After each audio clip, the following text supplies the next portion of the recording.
ನಮಸ್ಕಾರ ಸ್ನೇಹಿತರೆ, ಎಲ್ಲ SR TV ಕನ್ನಡ ಚಾನೆಲ್ ವೀಕ್ಷಕರಿಗೆ ಆತ್ಮೀಯ ಸ್ವಾಗತ.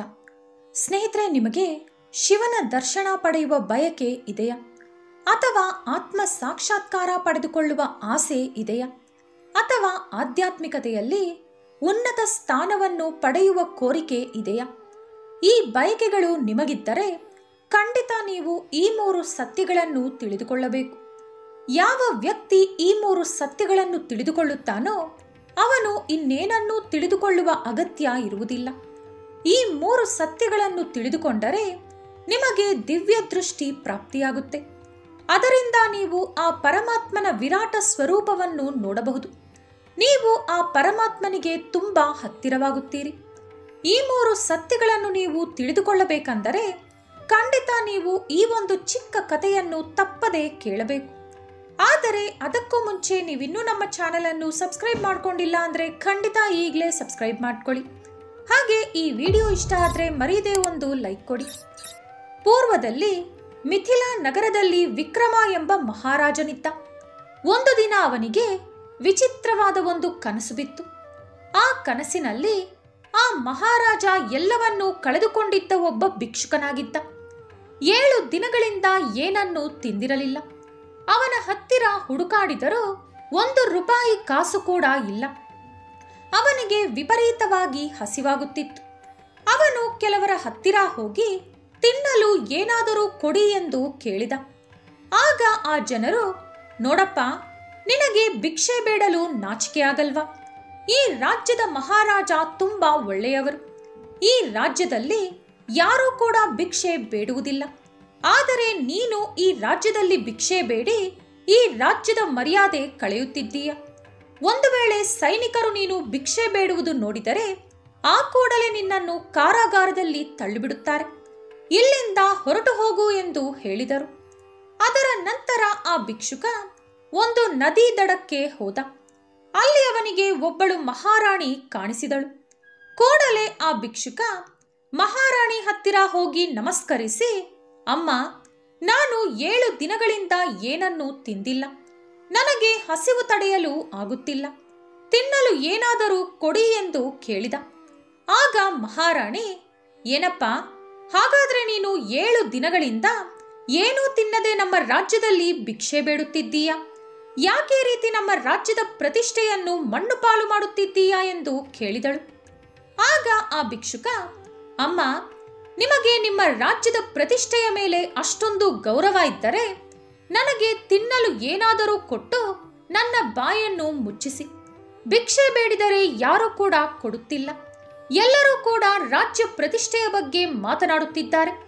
ಯಾರೂ ಒಬ್ಬರೂ ಕೂಡ ನನ್ನ ಹಸಿವನ್ನು ನೀಗಿಸುತ್ತಿಲ್ಲ ಎಂದು ಹೇಳಿದ.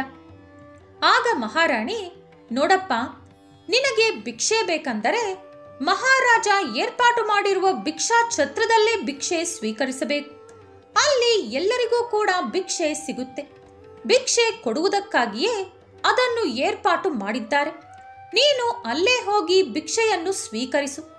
ಇನ್ನು ರಾಜ್ಯದಲ್ಲಿ ಎಲ್ಲೂ ಕೂಡ ಭಿಕ್ಷೆ ಬೇಡುತ್ತಾ ನೀನು ಕಾಣಿಸಬಾರದು ಎಂದು ಹೇಳಿದಳು. ಅದರ ನಂತರ ಆ ಭಿಕ್ಷುಕ ಛತ್ರದ ಬಳಿ ಹೋಗಿ ಭಿಕ್ಷೆ ಕೊಡಿ ಎಂದು ಕೈ ಚಾಚಿ ಬೇಡಿದ. ಆಗ ಭಿಕ್ಷೆ ಹಾಕುವ ಅಧಿಕಾರಿ, ಏನಪ್ಪ, ನಿನ್ನ ಭಿಕ್ಷೆ ಪಾತ್ರೆ ಎಲ್ಲಿ? ಕೈಯಲ್ಲಿ ನಾನು ಭಿಕ್ಷೆ ಹಾಕುವುದಿಲ್ಲ. ಹೋಗಿ ಪಾತ್ರೆ ತೆಗೆದುಕೊಂಡು ಬಾ ಎಂದು ಹೇಳಿದ.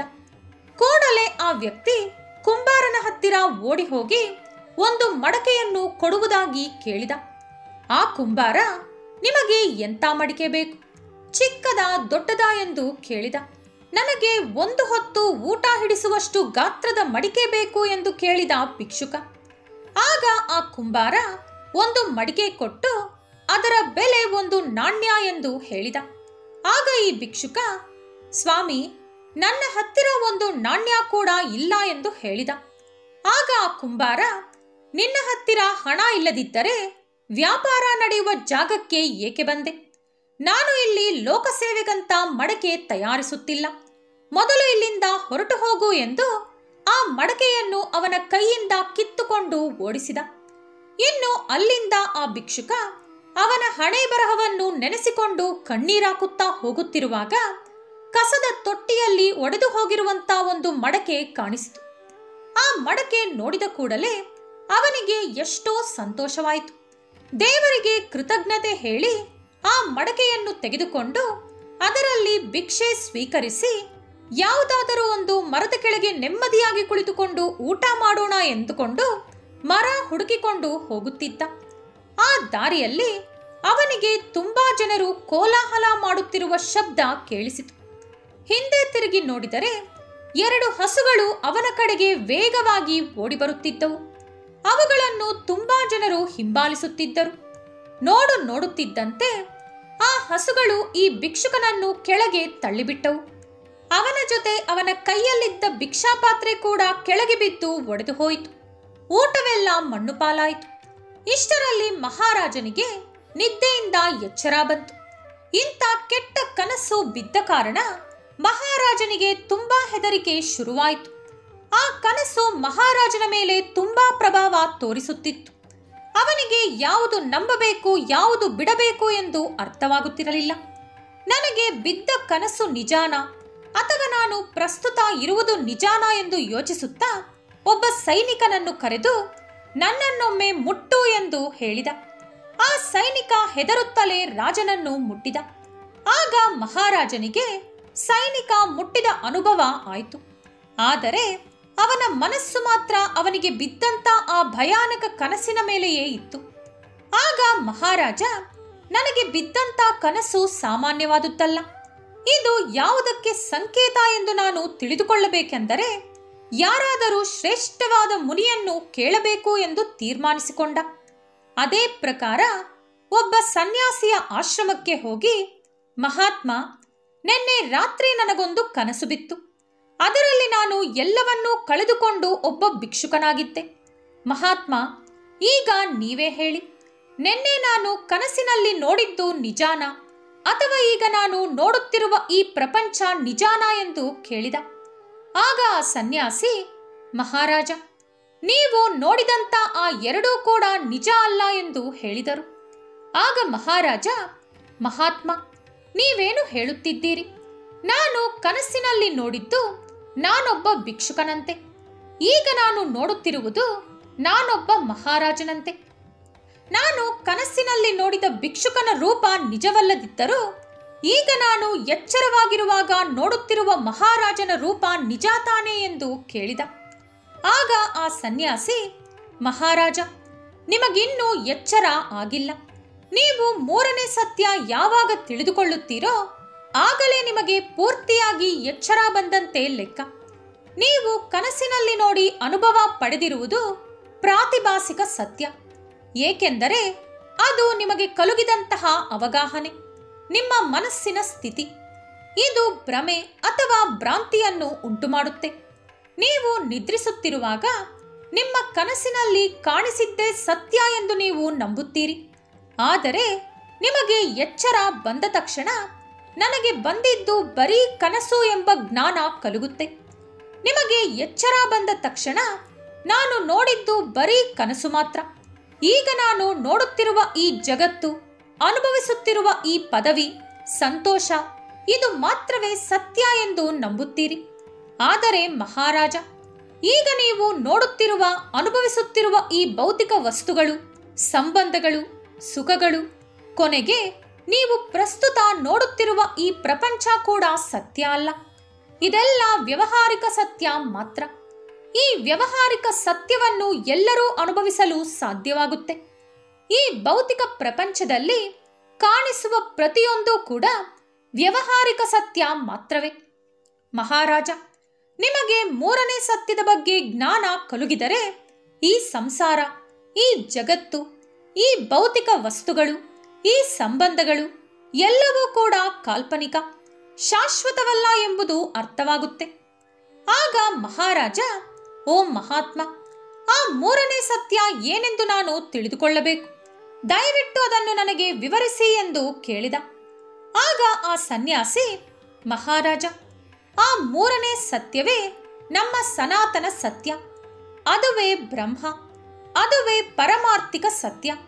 ಇದೇ ಕೊನೆಯ ಸತ್ಯ, ಇದೇ ಶಾಶ್ವತವಾದ ಸತ್ಯ.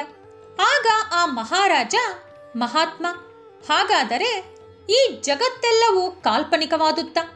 ನಾವು ನೋಡುತ್ತಿರುವ ಯಾವುದೂ ಕೂಡ ನಿಜ ಅಲ್ಲವಾ, ಶಾಶ್ವತ ಅಲ್ಲವಾ ಎಂದು ಕೇಳಿದ. ಆಗ ಆ ಸನ್ಯಾಸಿ, ಮಹಾರಾಜ, ಈ ಭೌತಿಕ ಜಗತ್ತು ನಿಜಾನೇ, ಇದು ವಾಸ್ತವಾನೇ, ಆದರೆ ಶಾಶ್ವತ ಮಾತ್ರ ಅಲ್ಲ. ಈ ಇಡೀ ಜಗತ್ತು ಯಾವುದೋ ಒಂದು ದಿನ ನಾಶವಾಗುತ್ತೆ. ಯಾವ ರೀತಿ ನಿದ್ದೆಯಲ್ಲಿರುವಾಗ ಅದುವರೆಗೂ ನಮಗೆ ಬಿದ್ದಂತ ಕನಸು ನಾವು ಎಚ್ಚರವಾದ ತಕ್ಷಣ ನಾಶವಾಗುತ್ತದೋ, ಅದೇ ರೀತಿ ಈ ಜಗತ್ತು ಕೂಡ ನಾಶವಾಗುತ್ತದೆ. ಆಗ ಕೇವಲ ಶೂನ್ಯ ಮಾತ್ರವೇ ಉಳಿದಿರುತ್ತದೆ. ಅದು ಯಾವಾಗಲೂ ಶಾಶ್ವತವಾಗಿರುತ್ತದೆ. ಅದುವೇ ಕೊನೆಯ ಸತ್ಯ. ನಾವೀಗ ನೋಡುತ್ತಿರುವ, ಅನುಭವಿಸುತ್ತಿರುವ ವಸ್ತುಗಳೆಲ್ಲವೂ ಆ ಶೂನ್ಯದಿಂದಲೇ ಸೃಷ್ಟಿಸಲ್ಪಟ್ಟಿದೆ. ಆದರೆ ಹೆಸರುಗಳು ಮಾತ್ರವೇ ಬೇರೆ ಬೇರೆ. ಅದುವೇ ಬ್ರಹ್ಮ, ವಿಷ್ಣು, ಮಹೇಶ್ವರ. ಹೀಗೆ ಹೆಸರುಗಳು ಮಾತ್ರವೇ ಬೇರೆ ಬೇರೆ ಇರುತ್ತದೆ. ಆದರೆ ಸತ್ಯ ಯಾವಾಗಲೂ ಒಂದೇ ಇರುತ್ತದೆ. ಉದಾಹರಣೆಗೆ, ಒಂದು ಚಿನ್ನದಿಂದ ಅನೇಕ ರೀತಿಯ ಆಭರಣಗಳನ್ನು ತಯಾರಿಸುತ್ತಾರೆ.